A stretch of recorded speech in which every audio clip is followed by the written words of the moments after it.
नैमिषारण्य सनातन धर्म का एक प्रमुख तीर्थ स्थान है, जो उत्तर प्रदेश में लखनऊ से लगभग 80 किलोमीटर दूर सीतापुर जिले में गोमती नदी के तट पर स्थित है। इसे विष्णु पुराण में बड़ा पवित्र स्थान माना गया है और मार्कंडेय पुराण में इसका उल्लेख 88,000 ऋषियों की तपस्थली के रूप में है। नैमिषारण्य में ही श्री सूत जी ने 88,000 ऋषियों को महाभारत और पुराणों की कथाएं सुनाई थीं।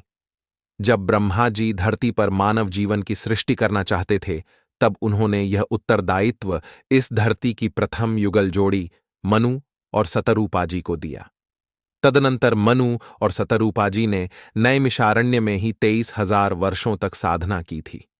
नैमिषारण्य का प्राचीनतम उल्लेख वाल्मीकि रामायण के युद्धकांड की पुष्पिका में है, जिसमें लव और कुश ने गोमती नदी के किनारे 7 दिनों में श्री वाल्मीकि रचित काव्य का गायन किया। कहा जाता है कि जिस स्थान पर सुदर्शन चक्र गिरा था, उसे ही नैमिषारण्य कहा जाने लगा, जिसके चारों तरफ जंगल थे। यह भी कहा जाता है कि जिस स्थान पर चक्र पृथ्वी से टकराया, वहां पानी का झरना निकल आया। श्री आदि शंकराचार्य जी, सूरदास जी और विभिन्न संतों ने नैमिषारण्य का भ्रमण किया है और इसे महत्वपूर्ण धार्मिक स्थल माना है। महाभारत के अनुसार युधिष्ठिर जी और अर्जुन जी ने भी इस तीर्थ स्थल की यात्रा की थी। नैमिषारण्य में भगवान श्री विष्णु के स्वयंभू आकृति वाला मंदिर है, जो कई भक्तों को आकर्षित करता है। इसका एक मुख्य आकर्षण मंदिर के तालाब है, जिसे चंद्रकुंड भी कहा जाता है।